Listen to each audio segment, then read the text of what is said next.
Freedom Radio Hour. Live on Capital Radio 91.6 FM. All right, everybody. Welcome to another edition of the Freedom Radio Hour. I'm your host, Adam Cruz, and we're live and direct right here on Capital Radio 91.6 FM, the Heartbeat of Sudan, and on the web at freedomradiohour.com. I'd like to take a moment to let our listeners and our viewers know that the Freedom Radio Hour is here not only giving you fantastic music, but we're here to be your number one source for music business news and trends from around the globe. Thank you so much for taking the time to get some information that we've got to give. All right, let's jump right into it. So we need to talk again about what Congress has been doing here in the States. They've been very, very busy. Let's quickly go back to just summarize the MMA. That's the Music Modernization Act. You know, it did a few things, but in particular, it finally addressed the problem that companies like Spotify and Apple Music have always had, where they have money that they're willing to pay, but they can't find the right person, the rights holder of that song or those streams. So for a long time, they've had this issue, and the income that has nowhere to go has amassed to the tune of billions of dollars, where now Congress has stepped in. They have been mandated to create the MLC, the Mechanical Licensing Collective. One of the things it does is it comes together to try to figure out this exact quandary. If we have this money and we can't find the person, what are the steps that we need to take to find the rights holder? Okay. But around this time, as they were trying to pass the Music Modernization Act, we've just recently unearthed that they were also trying to pass the AM/FM Act. What is that? Pardon me if I screw up the acronyms here. Everything has a large name or long name. So the AM/FM Act is short for Ask Musicians for Music Act. And what it basically does is it requires that you ask the artist for permission to play their music on radio. And by asking them, you are creating an opportunity for income to be generated at a fair market rate. It's just like what we see now with the same radio stations that they're required to pay for satellite and for internet radio. They pay not just songwriters, but they also pay performers, and they pay the people that own the sound recording of that song. But terrestrial radio forever and a day hasn't paid all of those individuals, and it only has ever paid the songwriter, and it pays not directly to the songwriter. It pays the songwriter through their organization, the Performance Rights Organization like ASCAP, BMI, or CSAC.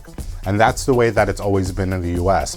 In the UK, they've long figured out this system for compensating the performer of the song, who's not necessarily the songwriter, as well as those that own the song recording itself, the sound recording.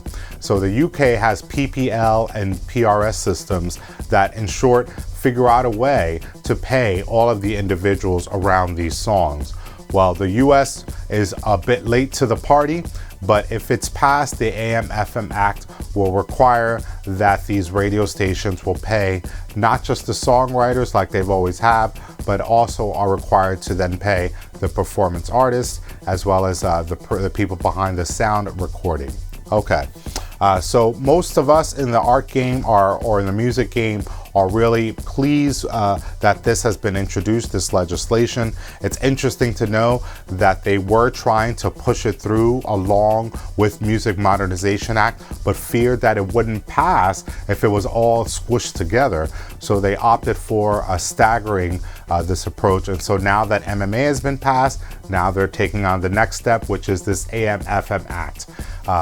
There are some opponents to this particular act, who in particular, the NAB, you should know about, the National Association for Broadcasters, they're arguing that essentially what you're seeing is a slippery slope towards radio stations, smaller ones anyway, becoming extinct because they won't be able to withstand the crushing blows of debt accumulated from paying out all of these royalties when you compare it to the operating cost for these stations. So the NAB has said, look, we have our own Freedom Act that we're trying to introduce, but it doesn't at all begin to change up the way that we think about payments in this respect. Most of the rest of us are saying, listen, it's time that we figure out how to pay not just the songwriters when songs are played on the radio. There are other people involved with the songs that are just not the songwriter. So I think it's high time we do something, but we probably will see more radio stations close their doors, but it won't be because of just the royalty payments here. You know, for a long time, the smaller independent radio stations have been purchased by larger conglomerates, larger stations that push their agenda. They have must-run items that broadcasters have to run in order to appease corporate. So there's a lot at play that have nothing to do with royalties. It's just happening. It's just happening concurrently.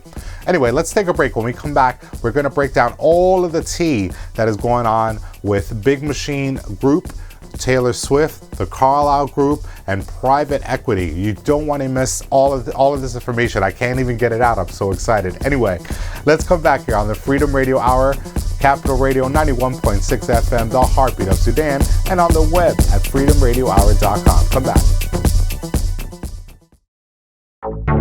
From author and music industry leader Adam Cruz, check out the new book, Free the Music Business, Tips and Tales from an Indie Music Nerd. Available now on paperback, Kindle, audiobook, and soundtrack, courtesy of Mixtape Sessions.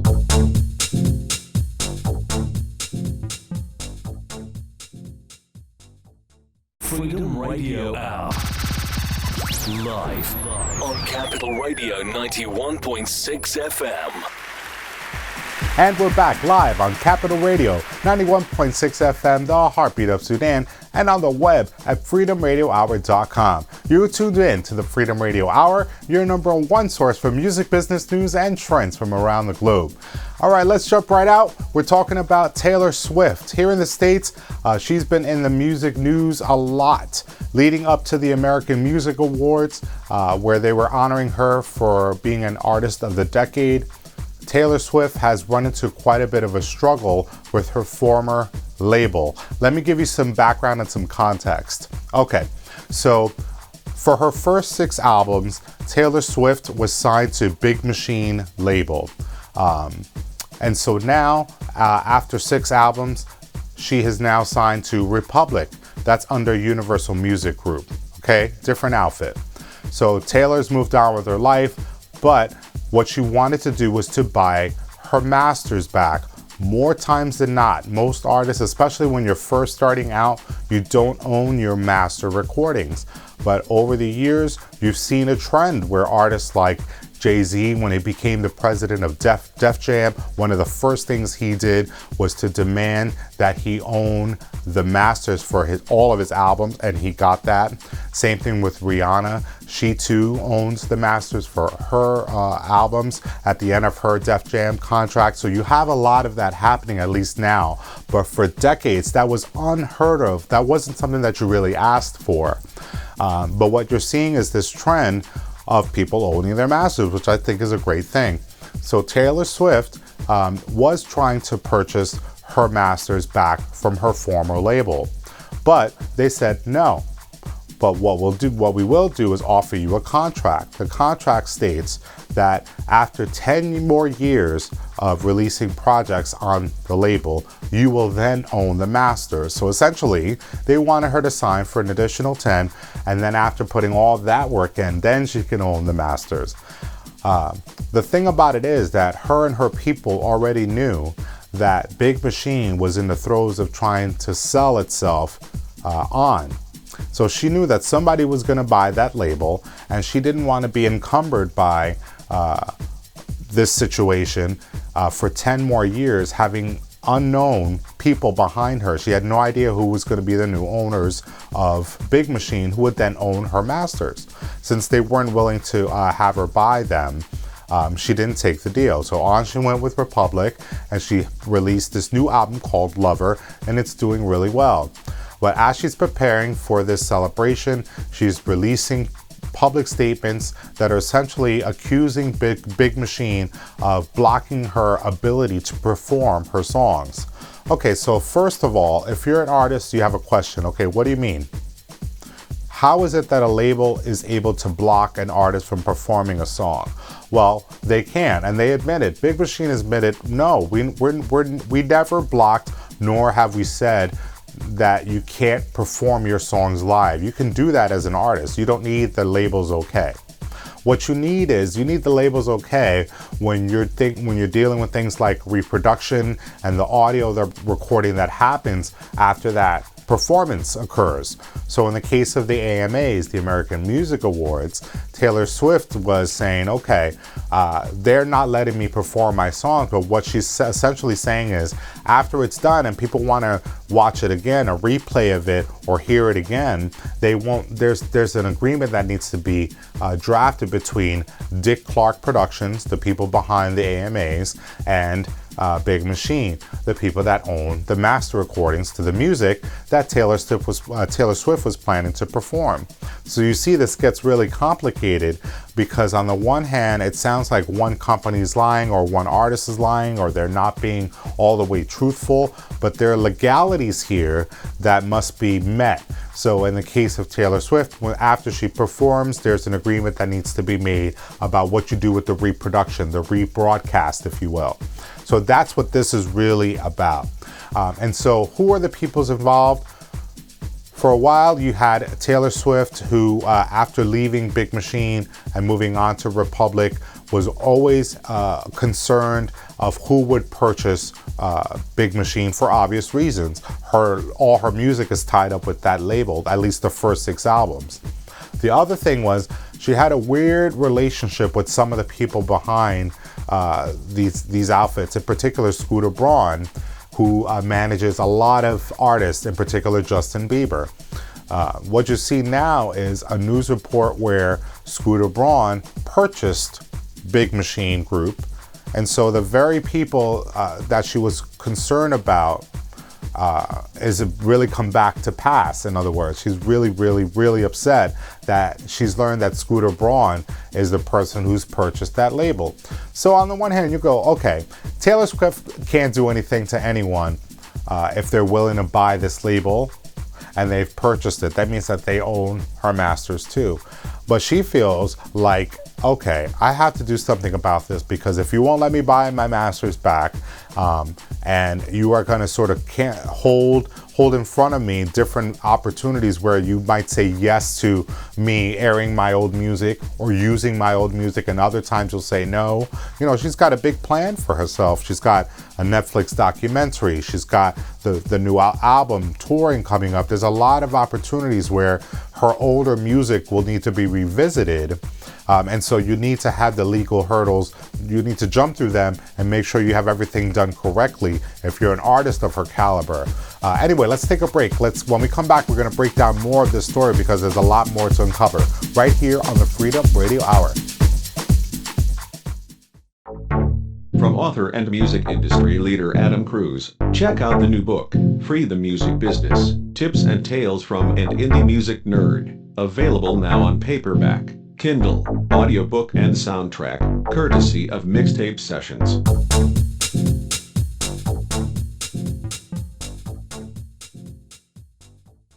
Freedom Radio Hour.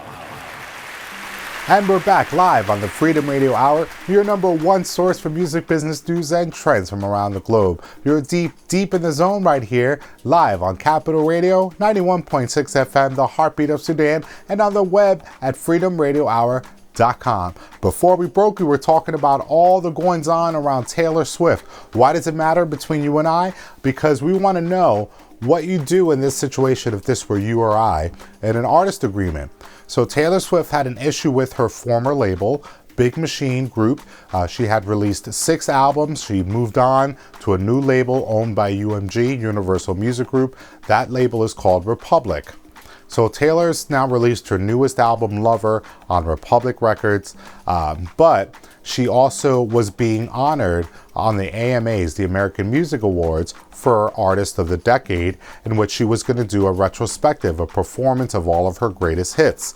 You need the okay not to perform live when you're an artist. You don't need the label's okay to do that. But what you need the okay is after the performance, the rebroadcast, when anybody replays that on-demand performance or wants to hear it again, there has to be an agreement an agreement drafted between the parties so that this is dealt with, the rebroadcast of the performance itself.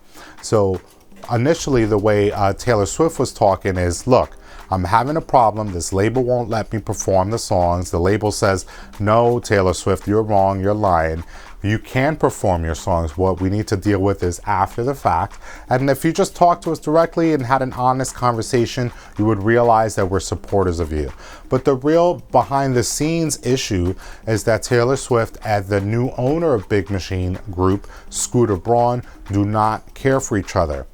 And if you can imagine, if you're Taylor Swift and your biggest nightmare is you don't know who's going to own this label, but you know that they won't let you buy it, but they want to stick you with a new contract for an additional 10 years with an unknown new owner.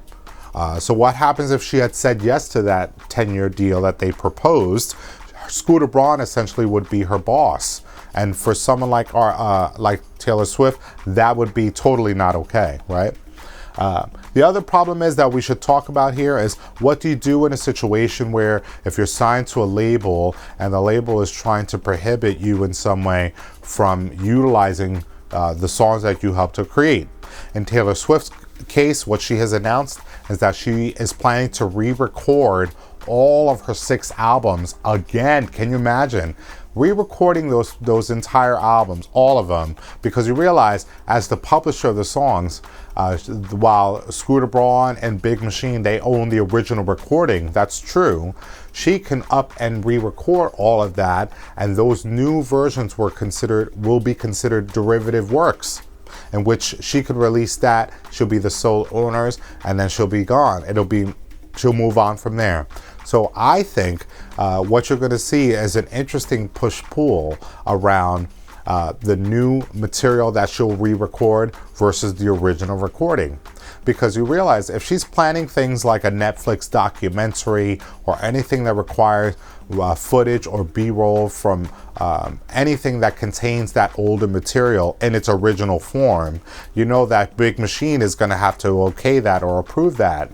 And so the last thing I think would be in her good interest to just keep a better situation with Big Machine, but perhaps she has. And so taking the public route is better for her because she's been trying to get this remedied another way. You and I don't really know all of the ins and outs. I'm telling you what I'm seeing in the reportings, but it would be interesting. Imagine if you're signed to a label and then you decide, okay, they won't let me do anything with it, so I'll re-record it.